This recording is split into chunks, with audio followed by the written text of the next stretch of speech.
to Leah's Lifestyle, and we're back in on Rule Number 1 podcast. We are also on podcast number 5, Is Your CEO a leader or a mercenary? So, without further ado, I got it sped up. Let's get into it. Hi, everybody. I'm Bill Town. And I'm Danielle Town. And we're here to talk about investing mindfully. Mindful investing. Mindful investing. How on earth to understand this stuff? That's what we're talking about. How you figure out what in the world should I do when everybody's telling me just diversify, put your money in a index fund, don't ever try to do this yourself, whatever you do. And we have a different point of view, dramatically different. Which, by the way, like, even though he's saying it like that and saying like, just put it into an index fund, like, that's not a terrible thing. If you yourself, without a manager, so there's less fees, can go on and find an index fund that gives you 15-20% back, and they're only going to take 1-2% off of it, like, that's not terrible.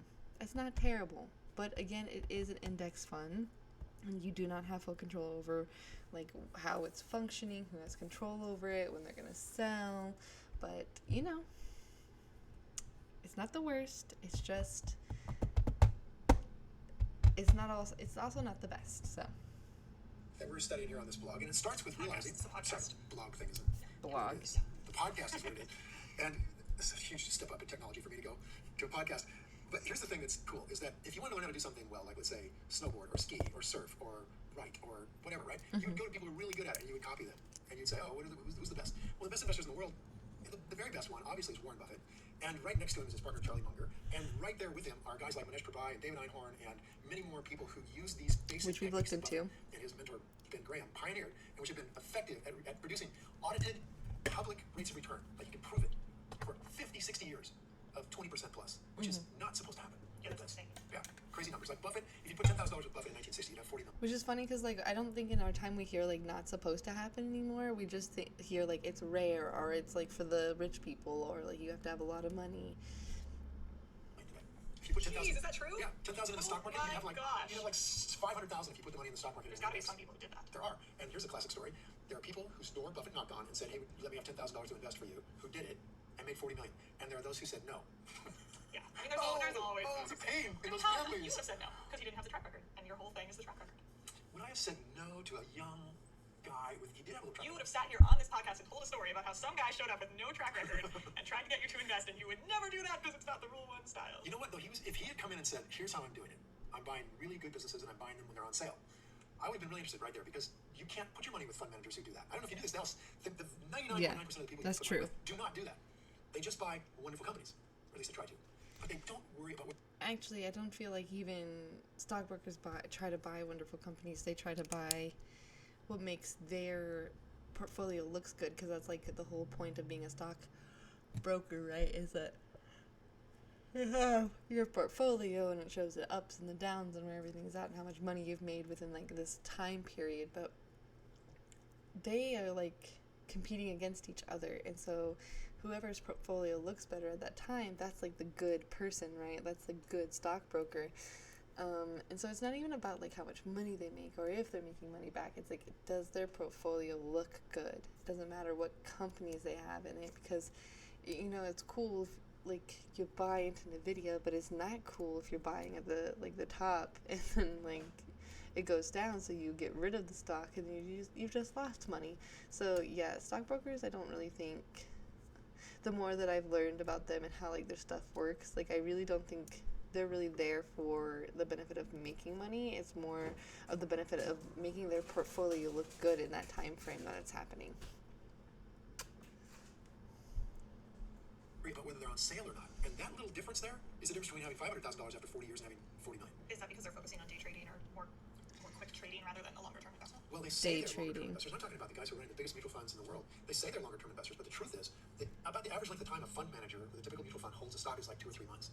So these guys aren't long-term investors per se. What they are is momentum investors. They want to buy something and have it go up investors, right that's away. interesting. Warren Buffett buys stuff and hopes it goes down right away, so he can buy some more. So these guys are trying to avoid those things which are going to go down right away.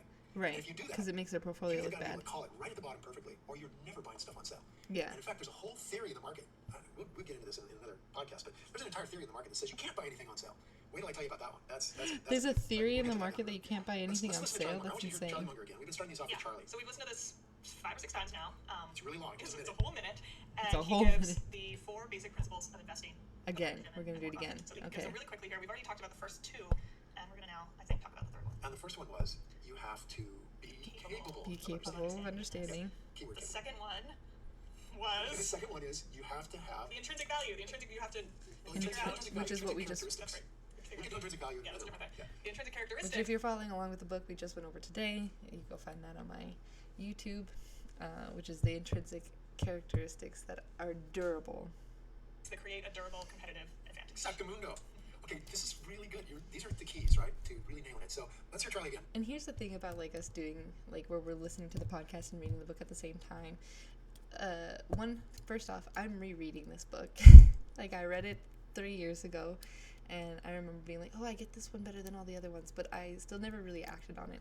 And so I think one thing is remembering like ROE, ROIC, like knowing what those mean, having these Charlie Munger and Mamanus Pabrai, and like having these names stuck in your cranium where you can pull them back out. I think it's really important that we're like going over it and over it, and like how every single podcast he's replaying this, because you need to be able to remember these. It is so important that it's not just like, oh, I put the information in my brain, but it's so vitally important that it's sticking in there, that you can reach in and pull it out and be like, I comprehend and understand this. It is so important.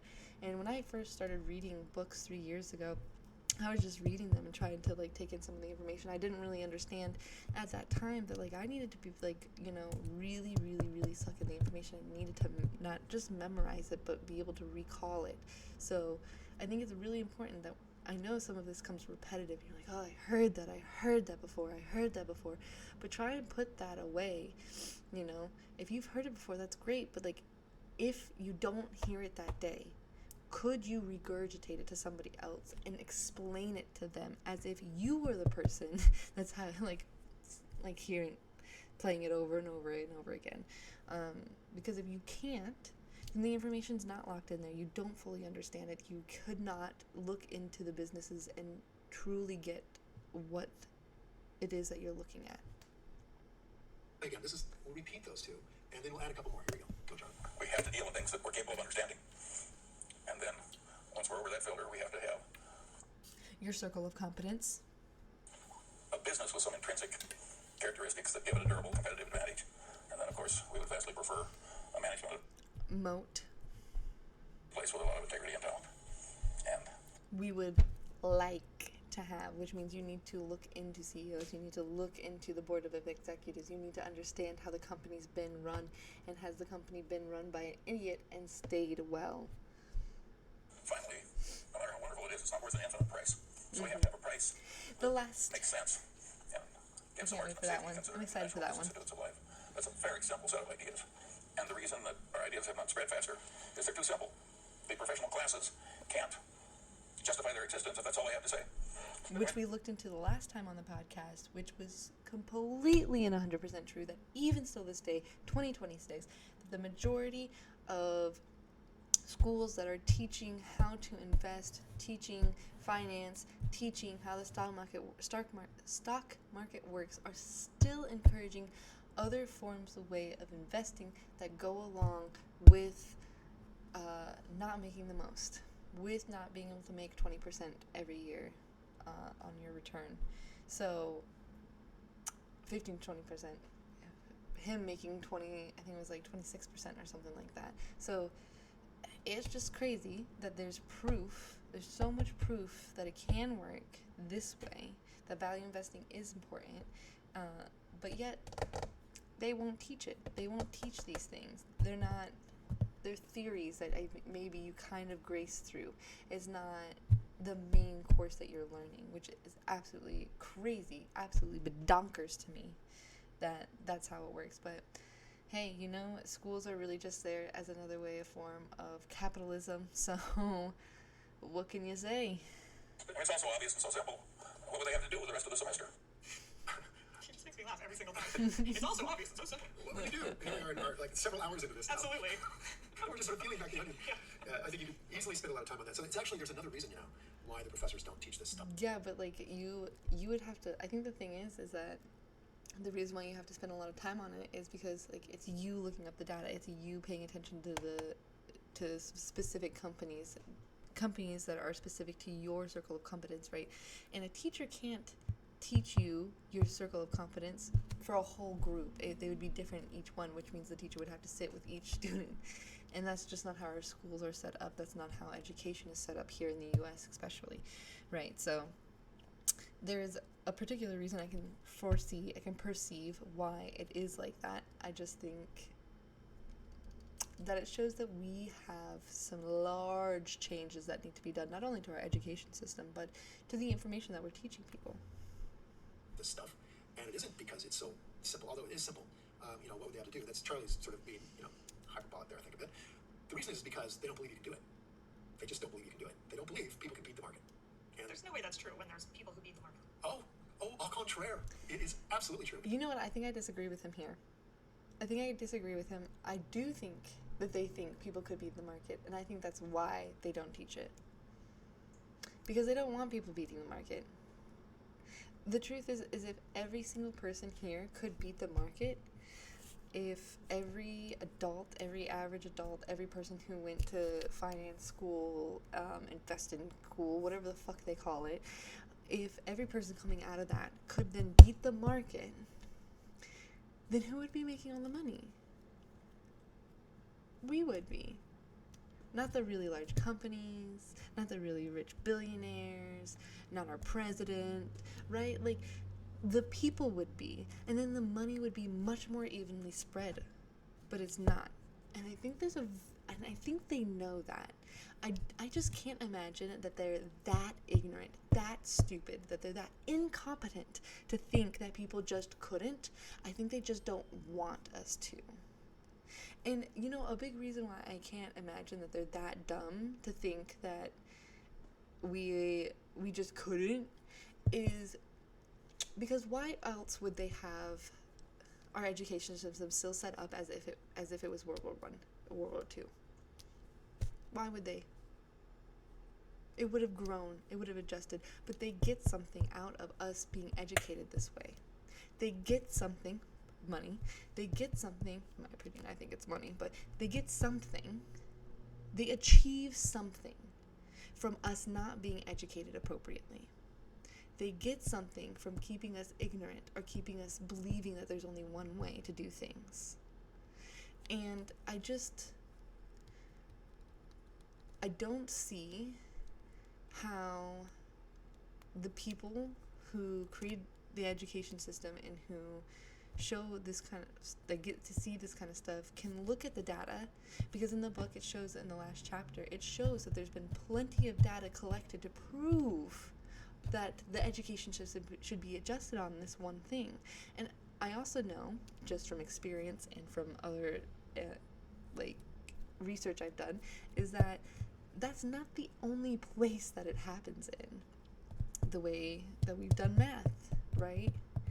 The way we teach it has adjusted in other countries, but not here. And then the way that we are now trying to adjust it here, like what I've seen, is that it's like this weird roundabout way that they're teaching it, and you have to do it that way. You can't do it like, what's 4 minus 3?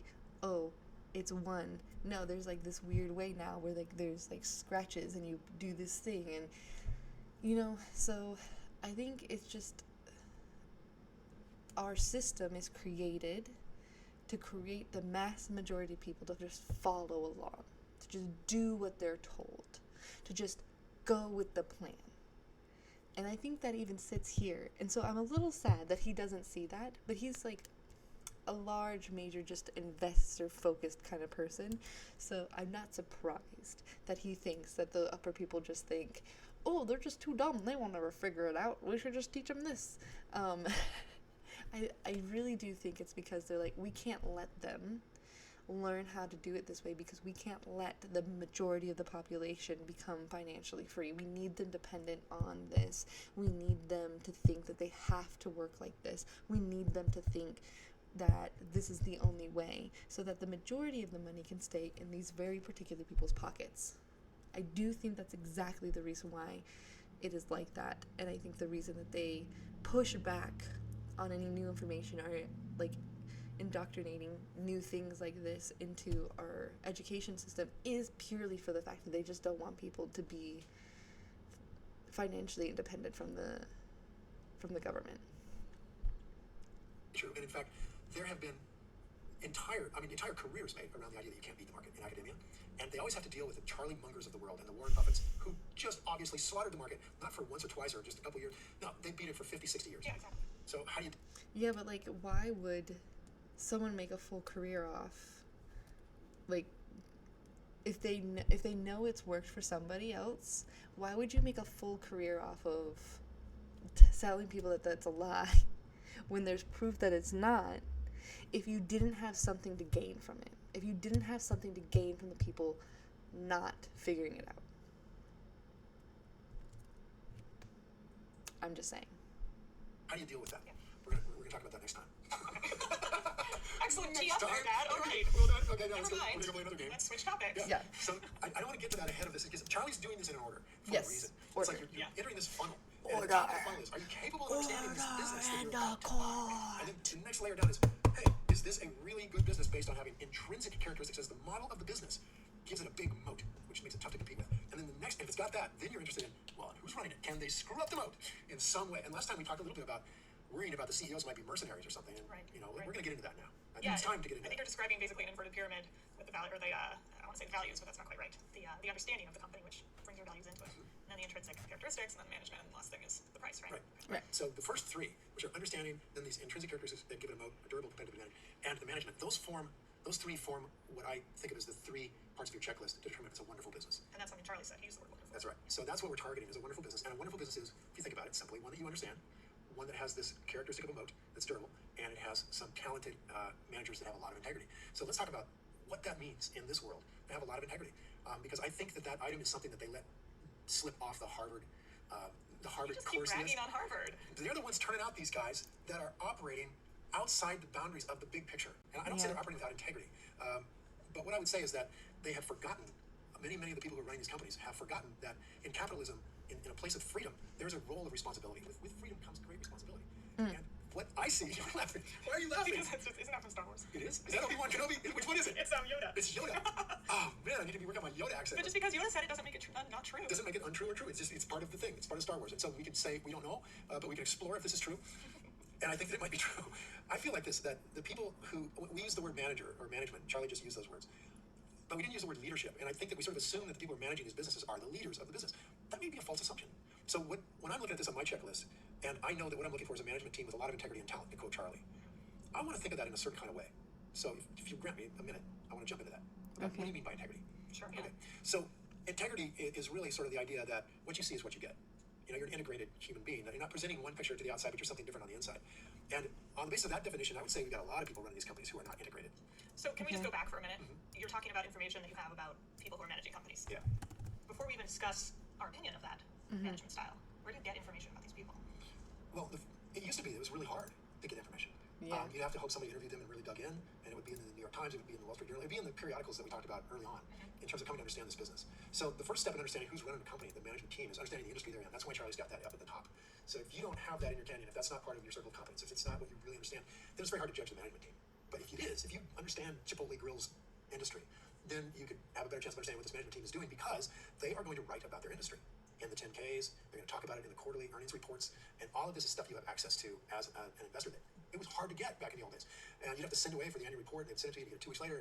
So the time factor here has changed dramatically. I can now go online and read all I want to read about a company in a matter of just an hour or something, to get an idea if I'm really interested in that company. Yeah, it's easy to grab those reports off the SEC's website. Yeah, man. So you immediately get to see, is the CEO explaining this industry the way I understand it? Because now I understand the industry, and here I'm listening to him talk about it, and it's like I was reading a report from the new CEO of Coach, which makes handbags, except that he's talking to me about some kind of new company he's creating. I'm like reading this. This was report, in the 10K or another one? Yeah, the 10K. I'm like, whoa, this guy's not leading a handbag company anymore. He's leading a global brand company now. where he wants men's wear, watches, baubles. I mean, he's taken on Michael Kors, he's taken on Ralph Lauren. He's going to do this huge thing, right? Well, Coach has been in business for like 50 or 60 years making handbags. And all of a sudden, they're going to be this other thing. That's a huge red flag to me. It doesn't say the guy doesn't have integrity. It says, I don't know what business he's going in here. I don't understand that business. So I'm out of here. So when you start reading the 10Ks, you start to get a sense of what the CEO thinks the business is all about. That's one thing. Okay. Second thing is, you have the annual letter from the CEO to the shareholders. Big deal. People just go, it's just boilerplate. Well, if it's just boilerplate, that tells me something about the CEO. It tells me he's not willing on a once-a-year basis to tell me as the owner of his company what's going on. Where are his problems? Where are his the big audacious goal that he's got? Give me some of that. These guys write these letters and they're like, our employees did really good this year and we achieved all of our goals and it was a tough year but we made it. And it's just a bunch of blah. It doesn't tell you anything that you would need to judge the value of this business, right? And when they write those kinds of letters, I always think they're doing it on purpose. If they're doing it on purpose, I think maybe they're not being fully honest. Exactly. And if they're not doing it on purpose, I'm thinking, clueless. Yeah. Right. Be purposeful. Be purposeful. So here's an example of a letter that you should read to get an idea what a letter should look like from CEO. You go to Berkshire Hathaway online and Google. We're going to do Berkshire that. Hathaway. Go to the website, click on it, and you'll see Chairman letter. We're going to start reading those tomorrow, so click on that link. Be here or be you'll square. get all the letters that Warren Buffett has written since like 1971, and just start reading. Pick any one. And what you're going to see is a CEO who's completely open about the mistakes he's made in the last year that cost you money as an owner, the things he did right, the good people who are working, the parts of the business that are doing well, the parts that are doing badly. Come on, man, it's a great letter. And why don't all the CEOs do that? Why not? And it's partly because they just don't want to be held responsible. Yeah. I've seen letters from, I won't even mention the company. I think it's not just that they don't want to be held responsible, but when you're writing a letter like that, it really shows how you think about the company, how you think about the people buying into the company. That's something you have to put time into, effort into, thought process into. You're gonna need people to look over it if you know you're not being sincere, to make sure you're not straight up lying, right? Because that can cause, as we've seen, that can cause a cancellation of an entire brand. So I think a big reason we don't, especially now, maybe not back then, but especially now, why we don't see some companies, I was actually looking into some clothing brand companies, and I was like, oh wow, these are actually price range, they're doing good, it looks like the companies have been coming up for a while, everything's looking pretty solid number wise. But then I couldn't find a letter to the shareholders. And even though I liked the CEO and everything, and the numbers were looking positive, that made me really question it. I'm like, why? If everything's looking good, if everything's going good, why wouldn't they have one out, right? And so that keeps me from wanting to buy into that, because I think that really shows how scared they can be of people of the shareholders giving feedback or wanting to see better change, right? Especially in the clothing industry, I think a big thing that they should be focusing on is renewable resources and not getting into fast fashion, and really trying to adjust that, because one of the big things, the problem we have with fast fashion is it's adding so much to our trash lands. What are they called? Why can't I remember? Oh my gosh. Okay, brain. I'm gonna do a little googly here. Changing fashion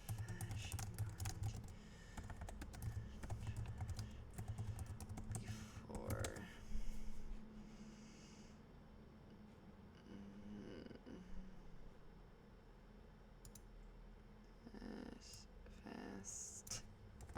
Fast.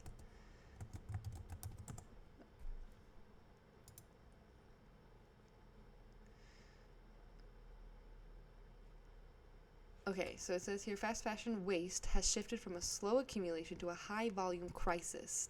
So that's what I'm saying. Large companies don't, if they do a shareholder a letter to the shareholders, they don't want to have to talk about these things, but these are the things that a lot of people are curious about. They're like, what are you doing? What are you gonna say about the fact that your company, not enough of us are buying your products, so what you do is you just throw it in the trash, it goes into the waste, it's adding to our huge our growing, why can't I think of the word? It's where the trash goes to. It's the dump sites that they go to. I'm literally going to have to ask, where does trash go. Landfills. It's adding to landfills. Goodness. My brain. But it's adding to landfills. It's us needing more landfill space because, like, it's like, where else are they going to put it? They're not reusing it. And so, you know, it really makes me question, like, even if, like, you see them trying to move to good things, like, if you're not willing to start writing about it and being like, yeah, it is a big problem. We've really been thinking about how we can still keep up with fast fashion, still do these things that, like, clearly society is encouraging, but not be adding to landfills to the amount that we are. They just don't want to talk about it. They don't want to share the fact that they're not actually doing anything. They don't want to talk about the fact that, like, the things that they are doing are so insignificant that it's not really affecting much. So, and like, the worst part of society, as much as we care and we would be willing to shut them down about that and cancel them, we're not going to adjust our ways. Like, people enjoy fast fashion so much, especially the younger youth who put the most money into it, right? The 20s to 16-year-olds, like, they're spending the majority of the money on the fast fashion, which is encouraging it. And that's mostly because of the lack of education and teaching that our parents have on our morals and values and how things affect stuff. And so it's not later until our 30s or 40s that we're really starting to understand the impact that we have on the earth from behaving this way, and that's when things adjust, and that's why 16 to 20-some-year-old people have the control on it, right? One, they're the biggest spenders, that's who they're targeting. They don't have enough parental, like, education around them to teach them not to do those things and to care more about, like, their long term. On top of that, like, places like Japan are very different, right? There's all this fast fashion and all these clothes and stuff, but people have to wait a year, 2 years to save up for one piece of clothing that they want. So, you know, it's a circle. It's a terrible, terrible, terrible circle. But I do think that it's important that they're writing something. I think if you don't see a letter to the shareholders, that there's something there that they're not wanting to talk about. There's something there that they're afraid that if they do talk about it, they share the truth in any way, shape, or form, that it could cancel or end their brand or significantly negatively impact the finances of that brand for a while. So, yeah. Anyways, back to it. Mention the company, but a big Fortune 50 company, where the guy started writing the letters in like 2001, and he's telling about all the things he's going to do in his 5-year plan. 2002, 2003, everything's going great. 2004, 2005, and all of a sudden, he's not talking about the 5-year plan anymore. It was all going very good, and then 6 or 7 years later, we still haven't talked about the 5-year plan. It's just gone. Like, it never happened. Like, the shareholders are too stupid to realize that I have absolutely miscalculated where this company's going to be. I mean, that kind of stuff is, that to me, that's just acting without integrity. Okay? But it's not being intellectually honest. It's not saying, hey, here's something I've been talking about for the last 4 years. Here's what happened with it. It didn't go the way I thought it was going to. Yeah. So by contrast, Jenny Rometty at IBM was handed this really messy situation from her predecessor at IBM, who had already committed that IBM would be at $20 a share in 2015. She inherited his promise to the world, and last year she said, we're not going to do that. So she acknowledged it. And made a comment on it. This is the wrong thing for this company to be doing. It's not right for our shareholders. It's putting false values on our team. We got everybody scrambling to make a false number, when what we should be doing is building for the long run. I said, yeah, Jenny Rometty. That's leadership right there. She had to take the heat. I mean, their CEOs have been fired for that, but she's got good people behind her, like Buffett is behind her, and I think people are giving her a shot here. Well, and what you just said is a big reason that a lot of CEOs probably don't write the personal letter to the shareholders or don't acknowledge the failure of the 5-year plan. There you go. They're easily fired. They're usually fired with something like that. And here's the problem with that, is that you want to ask yourself, who's running the business, and are they in it for themselves, or are they in it for what I would call the stakeholders? But John Mackey gave me that word, and I think it's a lovely word. John Mackey runs Whole Foods and has a real concept of conscious capitalism, and there's a book for you. Yeah. Conscious Capitalism by John Mackey, M-A-C-K-E-Y. M-A-C-K-E-Y. Yeah, conscious capitalism is about the idea that conscious business people who are aware of the overall impact of their actions in the world, conscious people, Which we were talking about. Can create the best of all possible worlds. Because with that freedom that comes with great, when you start off, it comes with great responsibility. And I think the thing is that it's just really difficult for young people to have that conscious capitalist idea, right? Like, a lot of people in the younger, even if they're trying to be more consciously, they don't really understand how their daily stuff affects them, like buying the brand new phone. Like, the majority of young folks in their young 20s want that brand new phone every single year. They want to get the upgrades every single year, but they don't understand how that's negatively affecting countries in Africa, like Congo and Sudan. They don't understand how buying fast fashion and filling up landfills like crazy because they just want to cycle through the next thing, going to Coachella, negatively impacts the earth in any way, shape, or form. They don't get their impact of their lively choices. Like, of course I would love to go to Coachella when it comes down to like the finer things in life, but at the same time I would never go to Coachella because I am not willing to. The same thing with what's the other one that Burning Man and Coachella. Like those sound so fun. Like when you think about it, I love the idea of camping somewhere and being surrounded by other people who just want to dance and have fun. And some people are high, and some people and we're just all like kind of coexisting in this crazy little moment. But I don't enjoy the idea of negatively impacting my climate more than I need.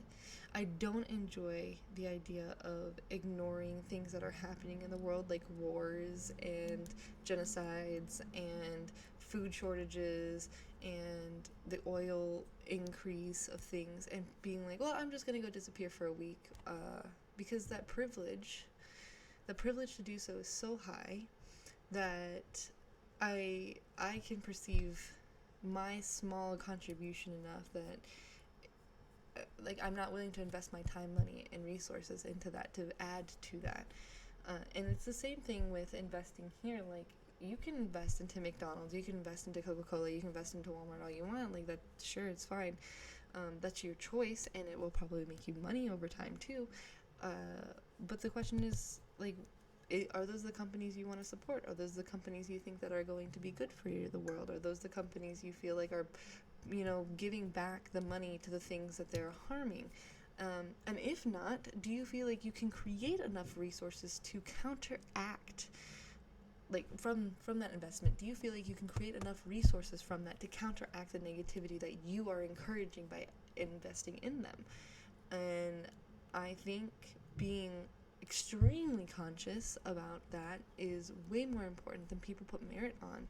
And that is something that you can't do when you invest into mutual funds. That is something you just can't do when you hand your money off to somebody who's doing it for you, like at the bank or whatever. Like you don't have that control. You can ask them to be, and they might say yes, but that doesn't mean they're going to, right? It's the same thing as paying your taxes. Like you can pay your taxes and be like, oh well, I hope we're going to get free healthcare. I hope that they're going to make sure that everyone has a home since we can afford to do that. But the truth is the majority of that money is probably going to go to war and go to the pockets of the people in charge, which we're seeing. So, yeah, invest consciously, because it's kind of one of the only voting mechanisms that we're really going to have control over now. Is this responsibility to act to the benefit of not just one element of the world. You don't act to the benefit of you, for example, if you're the CEO. It's not just about you. But that's the unfortunate part of the U.S., right? That's the mentality that we have now. That's the mentality we've been teaching for, 50 years, is like, what's most important to you? How are you taking care of you? What are you going to do? No, you. It's not group mentality. It's not team mentality. It's not support mentality. It's not what's the betterment for the world? What's the betterment for our community? It's what's the betterment for you? What job are you going to get to make sure you are rich and famous? What are you going to do to make sure you are doing great? It's not, what do you provide to the community to make sure that everyone will survive? And so I think even in CEOs, that's going to be a rare thing that we're going to see. And I think that's why Charlie Munger says we would like to have leaders and CEOs who are kind and good and have integrity. But the truth is that we can only ask for so much from people who can't think, won't think, have not educated or learned a way to think in any other way, shape, or form. You don't act just for the benefit of the owners of the company. It's not just about the owners who are the shareholders. You don't act like GM was doing over a period of its life to the benefit of just the employees. It got into bed with the unions, and it was like, hey, let's just go to the bank. And you end up with guys making $80 an hour in a world where it's a $30 an hour world. And they end up with crashing the company. So you as a conscious CEO, just like a conscious leader of a family, you don't act just to your own benefit or the benefit of... I think the funny thing, though, is that even though he did bring up, you can't just, go to the benefit of just the people, right? I think that balancing act is much harder to do because of the fact that we haven't seen a lot of companies do what they did, which was benefit the majority of the people, or like the other group, right? But it is a balancing act. You need to please both sides in a form, and you need to make sure that people are being paid and taken care of in a livable wage, but not so much that like none of the money can go back in the company and none of the money is being used to make sure that you're keeping up with the new things that are happening in the world and moving forward with new technologies and all that stuff. Benefit of one child, or the benefit, right? You got to have the big picture. Right? The family. What's going to take my family forward into the future? The community, and that's right. missing. That sounds like the difference The between whole leadership and circle. management. Bingo. And they teach management at Harvard Business School. I bet you they have leadership classes, and I bet you they are just. I don't think come on, they Harvard, do let's hear it. But they I definitely. don't think any places teach leadership. I've never in my entire life been educated in leadership outside of my own education for leadership. I had a little bit like encouragement to do so within a group and within a company, but they didn't teach me leadership. They were like, oh, read this book, read that book, look into this. It wasn't really like, this is how we lead. We lead by example, right? Like, it wasn't really like, they're like, follow what we do, like, this is how we lead. So I don't think any school is going to teach leadership. I don't know if any groups really teach leadership. I've been slowly starting to get into paying attention to like groups like Black Lives Matter and stuff like that, and though I see a lot of like community support and like how to be a part of the team, I don't really see anything where like they're teaching leadership. So I don't think that's something, at least in the US, where we show any type. There's no groups, there's no entities, there's no education systems where they're teaching leadership per se. Management, of course, like he said, like they're going to teach management. You can find management courses everywhere, but leadership courses specifically, I think there's like some books. I've not heard any podcasts, but maybe there's some podcasts now. Maybe there's some YouTubies. Actually, I think I'm following on YouTube, but I haven't really been watching any other videos. I should probably start doing that. But I do think to educate yourself in leadership is going to be an important thing, so that way you can find out and see, pay attention to who's actually being a leader in management, right? Not just a manager. Definitely teach you to manage a company. But manage, sometimes the origin of a word gives you an idea about what it's really all about. And the origin of the word management is manacle. Manacle? To lock up, to control. Really? Yeah. I didn't know that. So, check it out. Yeah, I'll conversely add that sometimes you want more of a manager than you want a leader, depending on the situation in the organization. Steve Jobs, amazing leader, generally considered not the best manager of people. Okay, the last two words got me to agree. Of people. Yeah, of people. Right? He's a great manager in terms of putting out the perfect product. Right. Okay. Right. And I worked with Steve for a little bit and had my rear end chewed off by him. So I guess maybe what she's saying there is like, you can have a really good leader, but he's not a really good manager. Which is interesting. Is she like a good leader in the sense that he could build the company? Because I think a good leader would be somebody who can manage people. I don't think a good leader, I think that would mean he's a good manager, because he's good at managing the company. So I'm not sure how she's perceiving the two, and I would have to talk to her to clarify that, but it does seem a little off there in my opinion.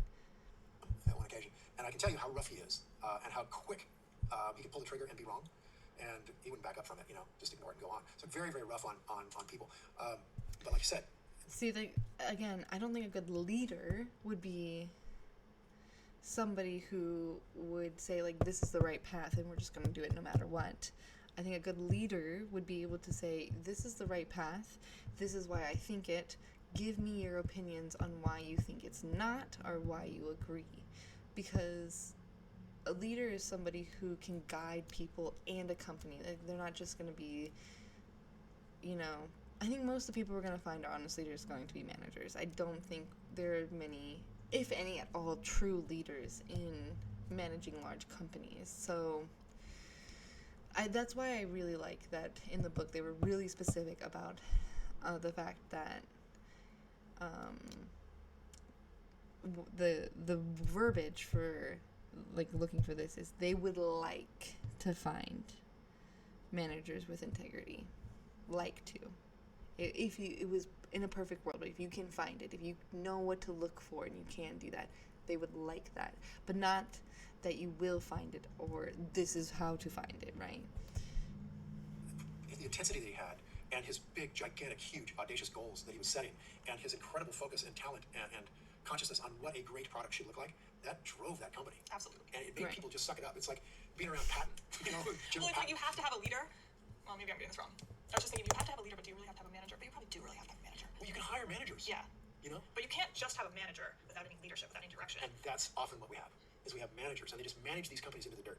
I mean, I think since 2000, we've Okay. had, I don't know, Okay. 100 or more of the Fortune 500 just go away.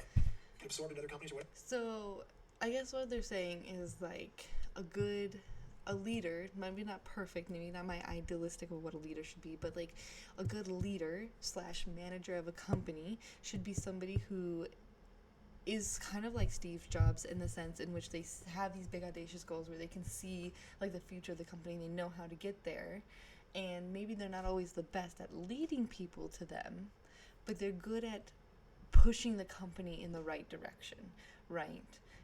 And doing it for the betterment of not only the people and the consumers, but also the shareholders and the financial aid and stuff that's coming in.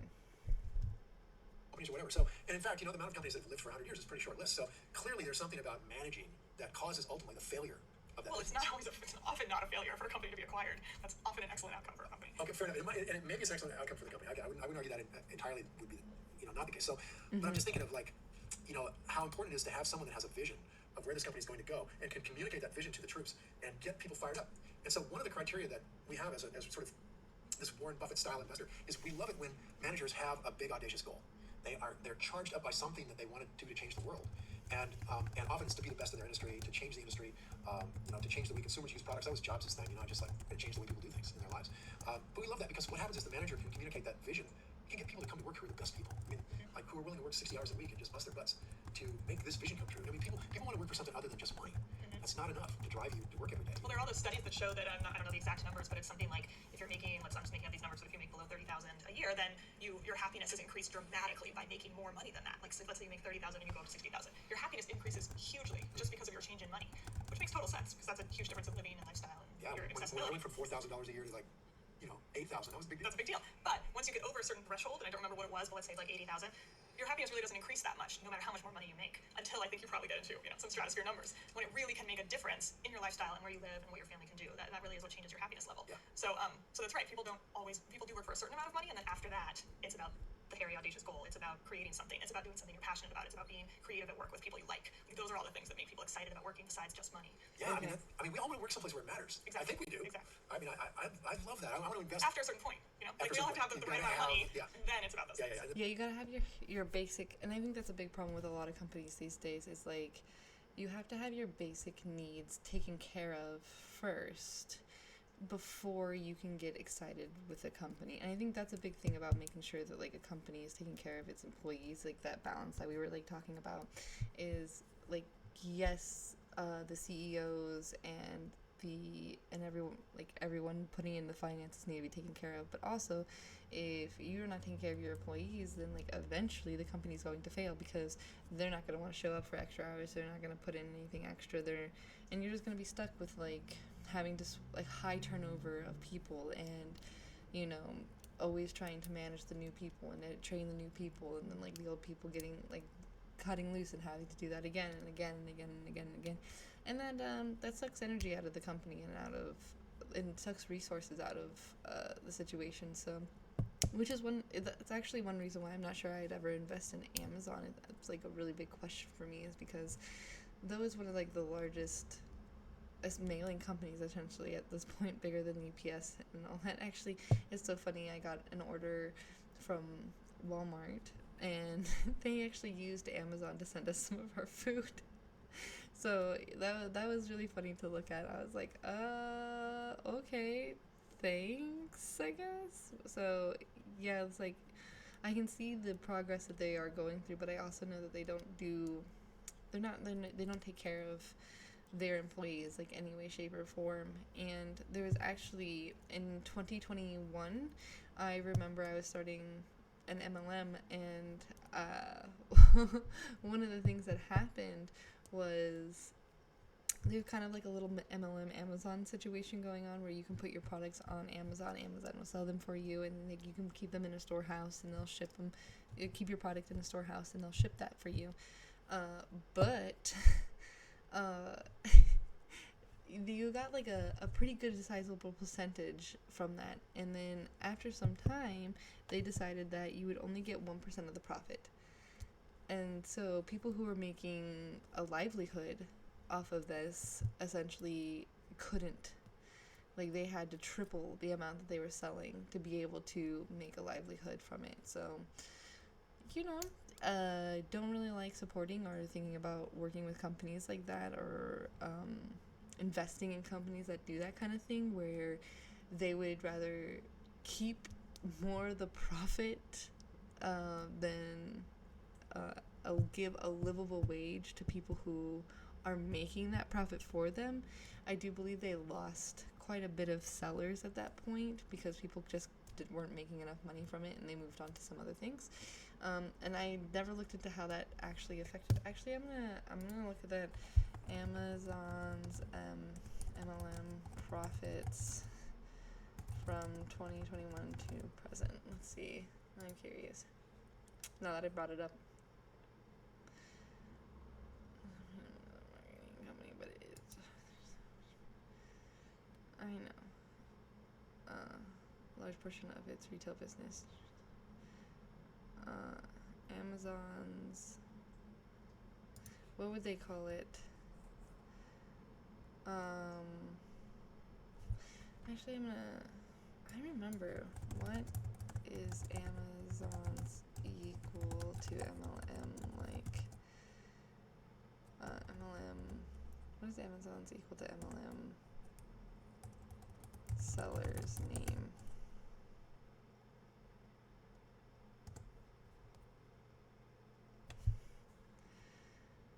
The closest equivalent MLM sellers on Amazon is terms of business model is not structured. The third-party 3PM sellers, specifically those utilizing private label, are retail MLS focus retire. I know. So they call it a private sellers. Generic names like Cluix or Mexican sell generic, often white-labeled products from manufacturers. Okay, yeah, private label sellers. Okay, Amazon's private label sellers, 2021, 1% back. Come on, 1% back to seller change in 2021. I just want to make sure that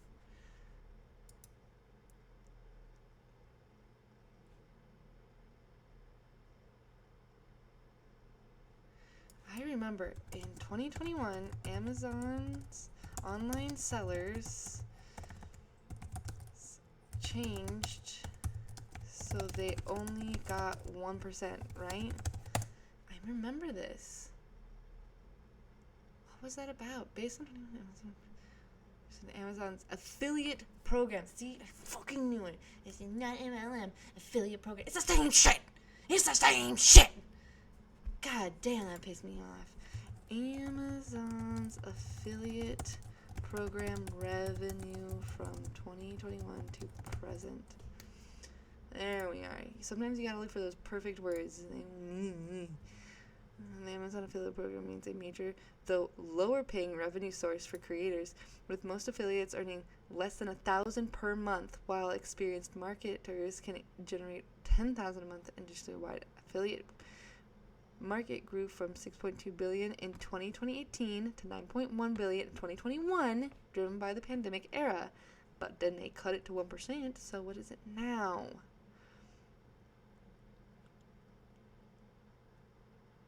Why is it talking about the broader affiliate market industry is growing 10% year, exceeding 14 billion. Average conversion rates Amazon affiliates are generating low hovering around 0.5 to 1%. Commission rates, yeah, they dropped the commission rates to 1%, which was insane. Revenue for Amazon.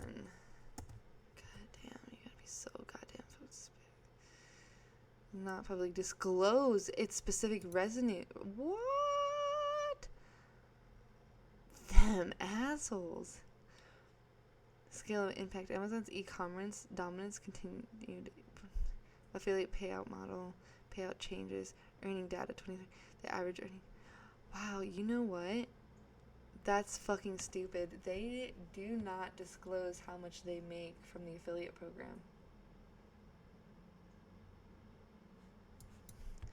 Are there less people using the affiliate program on Amazon from current since 2021?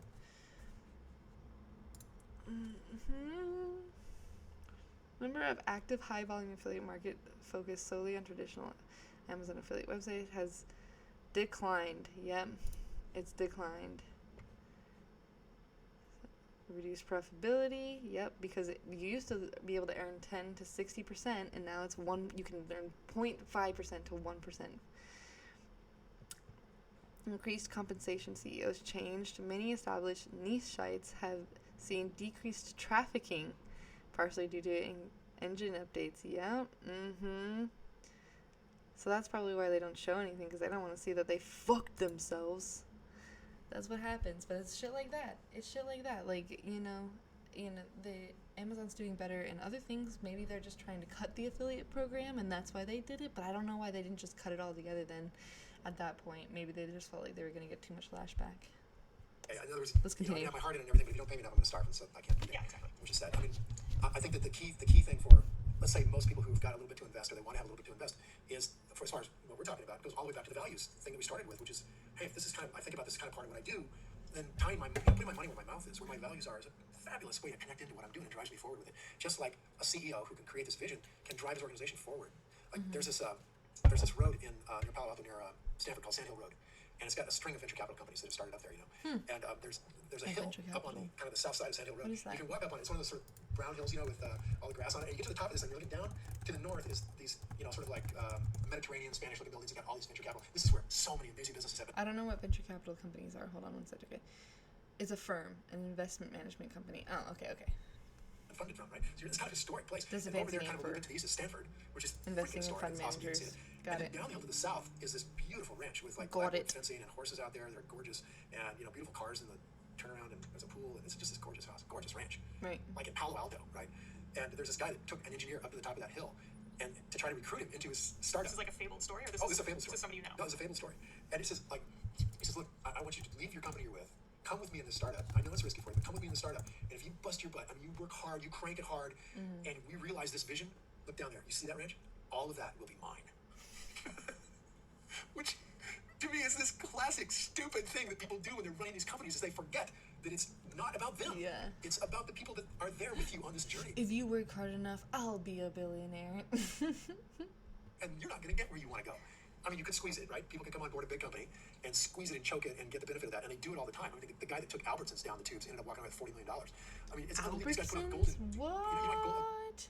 Are they really out of the tube now? Are they not doing well? Albertsons stock. Let's see. What is it looking like? 5 year. Wow. That's okay. Wow. They did. Damn, it's crashing hard.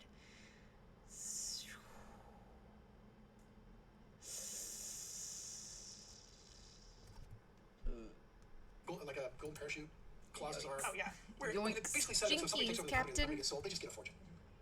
Who would give them that? I have to say, though, I find that story confusing because one of the classic hallmarks of startup work is that you get equity in the company. You might not get much, but you get a little bit, hopefully, and that's what helps startups attract great talent without paying them much. The whole point of the story.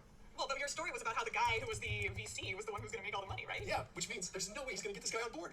Oh, That's the whole I'm point of see. the Okay, story. but I thought the point was, then that happened. No, the point was, moron, you're not going to get this engineer. Got it. You have got to give up some of that ranch. right? Whatever is required to get these companies. Yeah. Much more sense. Dad, come on board here. It's all mine. Okay. Yeah, okay. Happy to. Not likely. Not Silicon Valley.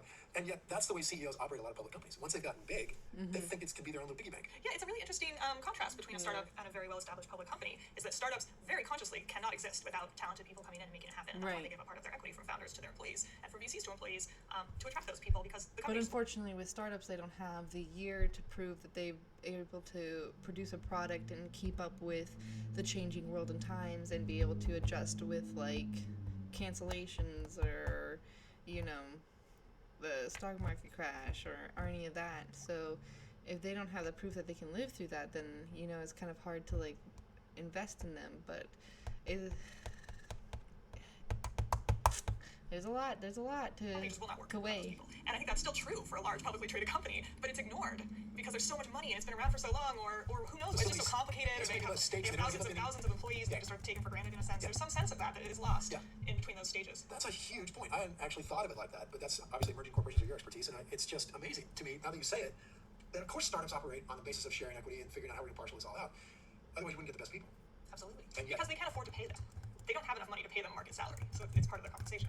which might be part of what allows public companies to just pay people and they get people in. But don't you wonder if the best people are going to walk away? That's right, though. It's a different feeling. It's Yeah. different. You might be getting a larger salary at a larger company, but it's to go back to your word, you don't have the same stake. You're not a stakeholder in the same way Right. in that larger company. So there's a couple of pieces here. The first is, think about the fact that you're looking for a CEO that has more than himself in the shareholders' interests. He's looking at the employees. I want to see what John Mackey said. He said, I want a CEO, a conscious CEO should have really passionate employees, passionate customers, partners with their suppliers. They're in a partnership, not an adversarial relationship. Like Walmart's an adversarial relationship with everybody, trying to beat them down all the time. Let's make a partnership. You've got trying to improve the environment that you're in. Right? I mean, we walk around and squish buttons, right? Maybe we should walk on air, but we don't. So you try to improve your environment. You try to have a community that embraces you being there and address community issues. So all these and more are part of what a conscious CEO is taking in and developing, and trying to balance all of this in a great way. And part of that is, I think John Mackey does it so well at Whole Foods by having a mission that is so awesome. I mean, he states it every single letter you ever read about. It's like whole people, whole earth, whole food, whole people, whole earth. And Whole people, if you sign on to Whole food, Foods, whole earth. which is, by the way, rated one of the top companies. That's in the Whole world, Earth. That's you sign Whole on there, you Foods better sign on to thing. that agenda. In fact, you won't get a job at Whole Foods unless your team that you want to get on board with believes that you. You know what's so funny is as much as I like the idea of Whole Foods, I really don't think Whole Foods has that Whole Foods whole people.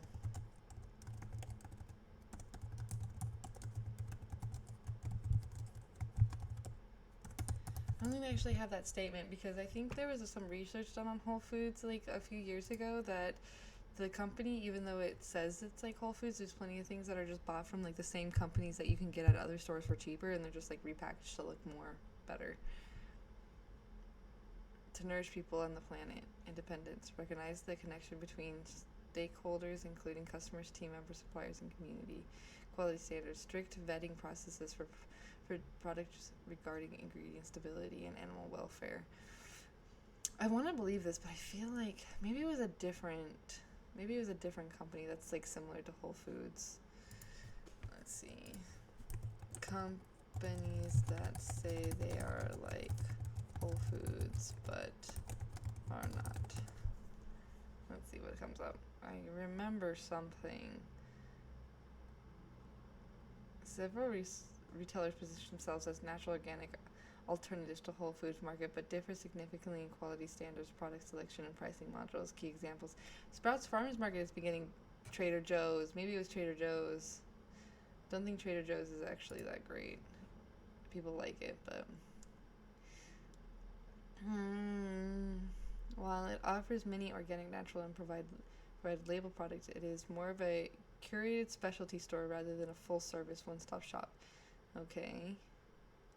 There was, I feel like I remember there being something about like a whole naturals food store, and then like they did like the product reviews of the companies that they were placing the food from, where the food was coming from, and it was exactly the same as the ones you could get from like Safeway and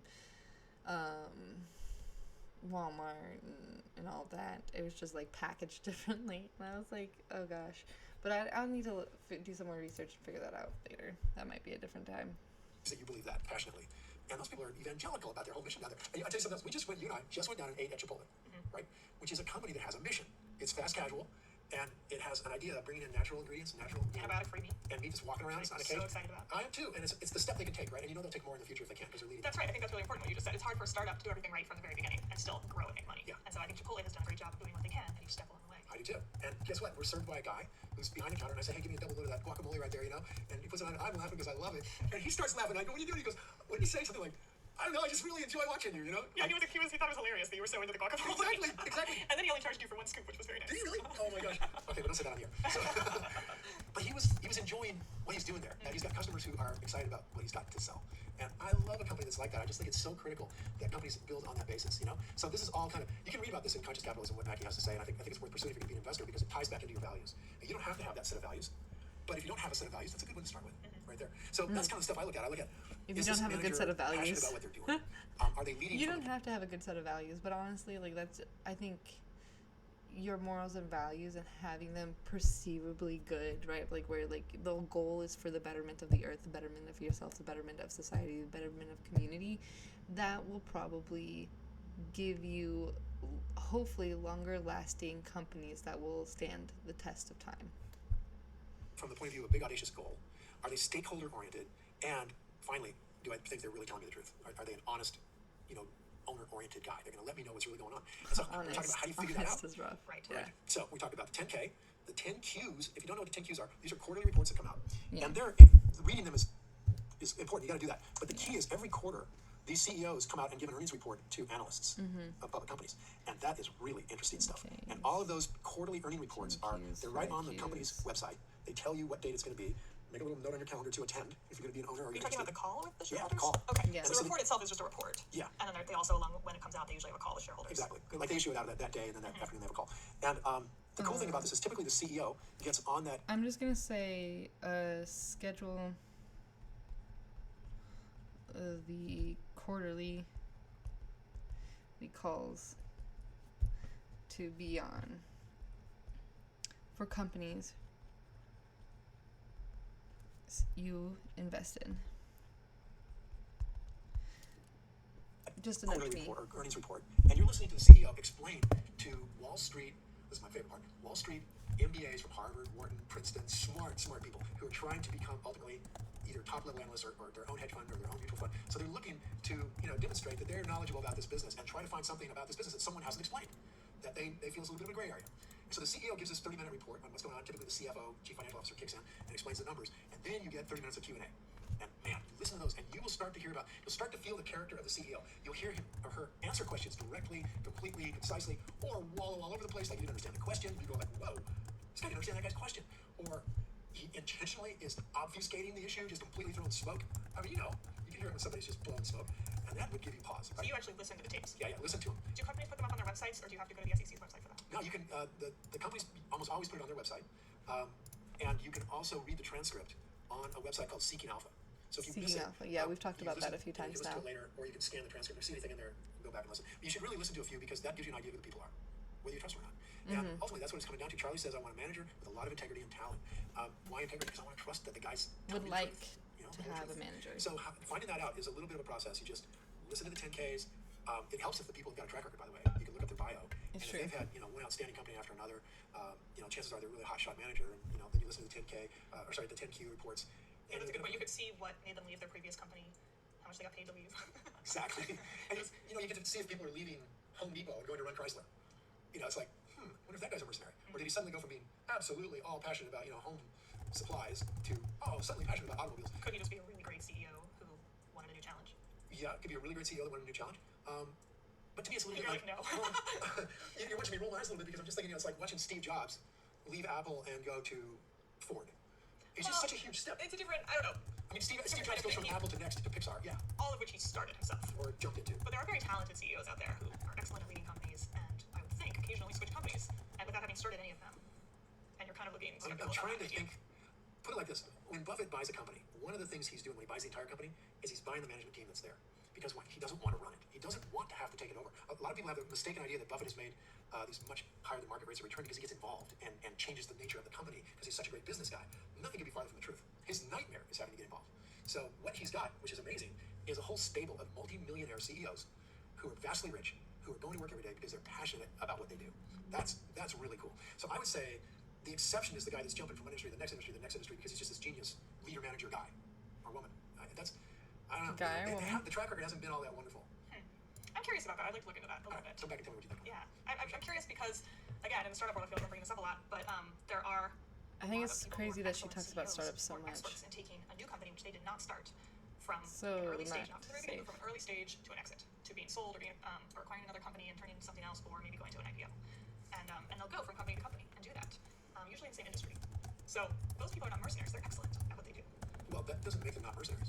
I mean, mercenaries can be very good at what they do. I'll rephrase: they're passionate about There what we they do. go. Okay. See, here's what I think is that from what I've seen of these guys and women that are doing this is that they have an enormous number of opportunities presented to them once they've been successful with one. So they're ever more watchful for the thing that maybe really turns them on, because they want to go to work and have fun every day. Absolutely. They don't have to be working. Absolutely. They're loaded. So those guys actually, they're sort of serial entrepreneurs. Serial entrepreneurial CEOs, Yeah. basically. I don't count those the same as the guy that jumps from Home Depot to Chrysler. That's not the same thing to me. These guys are doing this because they love what they're doing. They're passionate about it, and they're building something that they want to Right, see it's in the world. changing the world, exactly. Exactly. So I get excited about those. Those guys. That's where I want my risky business portfolio to land. I want the next. Like we got a new Google one is at 200. And it certainly wasn't a 10-year-old company at that point in time. It had a few years track record before it went public, but it was a blast. I really loved the resumes of the guys who were running it. I loved what they had to say. I loved their hiring practices. I loved how their minds intent they were on getting the best people in the door who all wanted to go where they wanted to go. That kind of stuff is so fun to invest in, and it can have huge results, right? I mean, that company is now at I think $1,100 a share. It gets split, but split adjusted. So the idea that getting managers in the door who are also leaders and who are going to lead from this place of great passion and bring in a team of people that are going to create something that's going to change the world. I love investing in something like that. That turns me on. And I think if you start to tie your own values into that and start to look for companies that are being led by people like that who are pushing the envelope to make a better world, a world where we want to see for our children in 20 years, for where you're going to be in 20 years, that makes investing so personal and so fun to do. It does make it personal. You feel personal about the companies you invest in. Yeah. I can tell. Yeah, I really do. I feel like I need to defend them to you. Yeah, Because and to anybody else. Yeah, but if I can defend them to you, I feel really good about it because you've got a really His daughter. high, If I could defend him to you. high quality set of values. And I think that if I always want you to be proud of what I've got money in. Oh, so sweet. Oh, honey. And by the way, we should talk a minute about why all companies aren't run by people like that. So you need to understand real briefly how corporate CEOs are hired. So the structure of a public company. Yeah, And I that's also true. want to, sorry to interrupt you, I also want to ask you about the talent portion of what Charlie said, because I think we just talked a lot about integrity. Right. But the talent Right. part of it is hard to determine or hard to figure out for somebody who's not in that world, who's just reading about it. Yep. So maybe that's something we could talk about in the next episode of Yeah. the podcast. Okay, because we can dive into that. I think the main thing about talent. Let's talk about it right now. Okay. The main I thing think about it's- talent yeah, that Charlie's I don't talking think about it's that is both this quality of leadership and the quality of management. So what is the job of a CEO? If you boiled it down, Okay. what do you have to be really talented at to be a great CEO? And you can only say one thing of one all the talented. different characteristics of a great CEO. Those guys would say the single most important job of a CEO is Okay. to allocate capital. So it's kind of like you're the head. Okay, so I'm gonna write that down. To be considered talented as a CEO is to be good at allocating capital. To be good / talented as a CEO is to be good at allocating capital. And I guess that's going to be really easy to notice because whatever place that they had worked at before then, they would probably have, like, you would see a good increase in finances for the time period that person was working as a CEO there, right? You're the head of the family, and you decide where to spend the limited amount of dollars you've got. On Yeah. allocation, should we buy a house? Should we get out of the car, refrigerator? Should we invest? So allocation of capital is where are you going to put the money? And it comes down to a couple of real big decisions. Where you at put the any money. given point in time. One decision is, do we keep it, or do we give it back to the people who own it, which means the shareholders? If we keep it, then we have to produce a high what? Return on of equity. Ah, yeah! I learned something. Look at that. So I I'm gonna learned look at this. something. Like, what these guys want is someone with integrity to honestly make that decision rather than to do the things that are in their best interest, like get the Gulfstream jet. Right, which is why getting not deductibles, what are they called? Oh gosh, I can remember it. It's not a deductible. It starts with a D though, where like you get money back from them. Now I'm gonna have to Google it. I have to remember. What is it called when you get money back from your investments? But it starts with a dividend. Yes. Okay. Yeah. That's why sometimes when a company has dividends, that's not always like the best thing, because that means that maybe the person who has the funds is not very good at allocating them. They don't know what to do with them, right? So they're just giving them back to us so that we can choose to either put it back in the company or to put it somewhere else. And though that can be good, like if you are older and you're like, I would like, my dividends returned to give me money back so that way I have capital to have like every month to pay bills with or whatever. Sure, that's fine. That's something you can decide on your own for your financial needs. But majoritively, we probably don't really want that out of the companies that we're paying for, because I need to remember that word dividends. Put that in my brain. Because that means that maybe that person or that company just doesn't know how to handle the extra cash, right? Right. Every CEO would like to have a Gulfstream jet. So I don't want you to buy a I would like to Gulfstream have a jet. Gulfstream jet. I'm just putting that into the world. I didn't mean to interrupt. It's okay. It's okay. I like that. I didn't know that. Really? Oh, yeah? That's news to you? Oh my gosh. I still remember your 4th birthday, right? You did 4 seasons. We went to the 5 seasons. Well, what's the 5 It seasons? was so exciting. Getting text messages, excuse me. For room service. In Des Moines. For room service. That's right. There we go. That was right then I knew. So this idea that you have a manager and a CEO that's got integrity and talent around what? Well, the first thing is, do they allocate capital well? And so the answer to that is, what have they been doing? If they're being promoted to the inside of the company, they're probably making some good decisions about how to allocate capital. Like over at Whole Foods, if you're running the produce department at Whole Foods at a single market, you have capital allocation responsibility. That far down, Matthew's pushed it that far down to his department heads are making capital allocation decisions. I mean, really like entrepreneurs. That's really extraordinary. Oh. In a company of that size, with it being so important in each market for things to be done properly, that's really extraordinary. Yeah, it's an amazing thing. It's one of the really amazing, wonderful things about Whole Foods. It makes it so profitable compared to most grocery stores. Is that they've pushed those decisions on where to allocate capital down to such a low level that very little capital is wasted in that company. They have very high returns on equity as a result of that. So, And they charge a lot for food. well, they're getting to where they're getting rid of that, actually. Oh, yeah. The stuff that's apples to apples from them and other grocery stores, they're starting to charge the same stuff. They've turned the corner on this. I have not noticed that. I'm reading to you from the 10K. I hope he's not BSing me. I'm reading Flagship one in Whole Foods in Boulder is Still gotta make I mean, it's not horrible. It's not inexpensive. I would say, it's about what I would expect to pay for excellent quality organic produce. Okay, there you go. Yeah. But I think I was actually telling you a little while ago, I stopped eating sweets, and so I've been buying a lot of raspberries because I like them and they're sweet.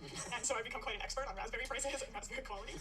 And I went to Trader Joe's and bought their organic raspberries, which are about $1 to $2 cheaper than Whole Foods. I was so excited, got my cheaper organic raspberries, took them home, and they were not very good. Oh. And they're the exact same brand as the ones at Whole Foods, they're the Driscolls, whatever. Wow. And so then I went to Whole Foods and bought the more expensive ones, and they were so much better. Again, Interesting. same brand. So Whole Foods is getting the better product from that supplier, Yep.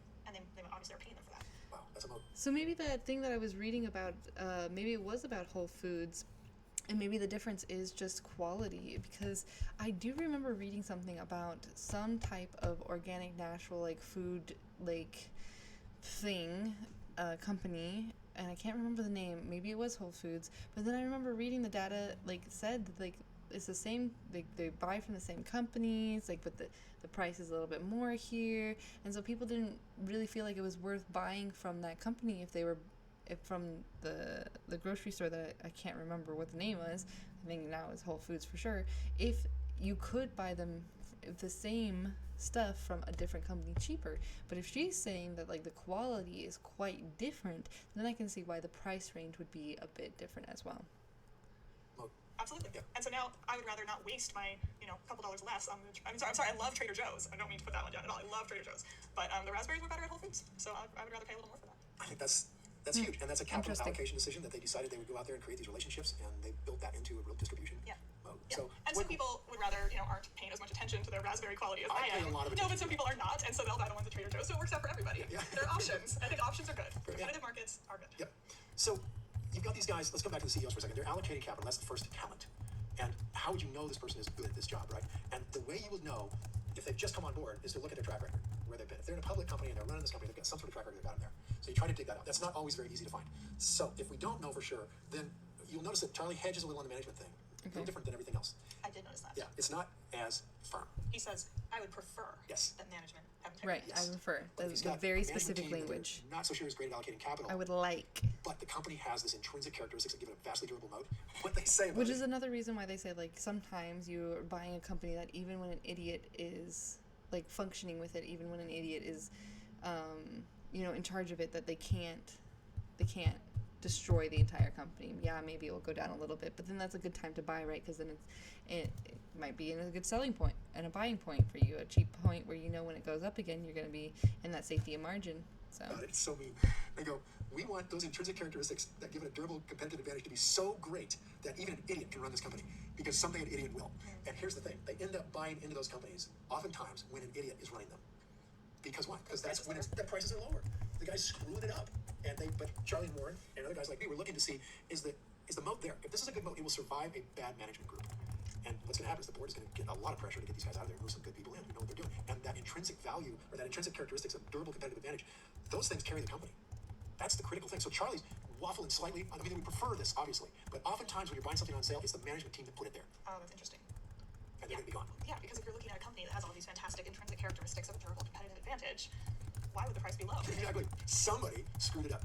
And I mean, you get the new Coke, you get the Macondo well, from BP and Halliburton and Rig and Transocean. You get these things where somebody screwed it up, and that becomes your opportunity to leap in there, knowing that one of the first things that's going to happen is you're going to get into the management team in a company that has massive, durable competitive advantages. So when you've already decided that company is in your canyon, it's where you are comfortable, and it's kind of been on your watch list, and you're like, well, I sure would love to have a chance to get involved with Whole Foods, and suddenly this company goes on sale, which we'll talk about next time. It's sometimes because the management team has either intentionally made a decision about how they're allocating capital, and boy, they ever mess up the stock analysts, and they put it on sale, or they unintentionally did it, and they kind of did the new Coke thing and just blew themselves up. One way or the other, The new there's Coke some thing. kind of decision around the idea of allocation of capital. I don't know if you guys know about that. That's like like 2012 era, where like Coke came out with like the new Coke, and then people were like, oh, new Coke, and they tried it and they fucking hated it, and then like they had to go back and fix like their brand and stuff a little bit because they kind of ruined it with the new guy. But that's an accidental like gone on sale. Like during that time you probably could have bought the stock for a pretty good price, but I don't know what the stock price is now. If it's on sale, it's probably not. But I didn't think that they would do it on purpose. I can't imagine why they would want to purposely drop their sale price, but he said we're going to talk about that next week, so I mean maybe that's something that we'll chat about. There's like less than a minute here. This is on sale. So yeah, let's leave management at that one, and let's come back and take a look at how these three things, which create a kind of wonderfulness in a company. Let's go on to what Charlie says, we can't pay an infinite price, we're going to pay a fair price for the company. Let's find out what he means by fair, and that should be quite entertaining. Yeah, that sounds good. Okay, so we're not going to be talking about that, but maybe something to look into, because there's no homework for this at all. It doesn't seem like there's anything that they were really talking about in this one that we need to do any research on, but maybe something we could look into of our own is figuring out whether or not why a company would want to purposely do anything that would put their stock on sale. Maybe they want to do buybacks. Oh, that could be it. I think I've heard of that before, of like companies who purposely put their stocks in sale so that way they could have, like, they could buy back some of their stock at a lower price. But also I don't see why they wouldn't just wait for that to happen, because I think that would naturally happen just randomly in the world, and especially the way that it is today. So I hope you guys catch me next time with the podcast. We'll be doing number 6, and we'll be continuing from this. And if you catch me on YouTube, don't forget to like, share, and subscribe, and hit that bell icon so that way you know the next time I make a post. And leave a comment down below. What is something about CEOs that you are nervous about looking into, or curious where to find all the information? And until next time, I'll see you guys then. Bye!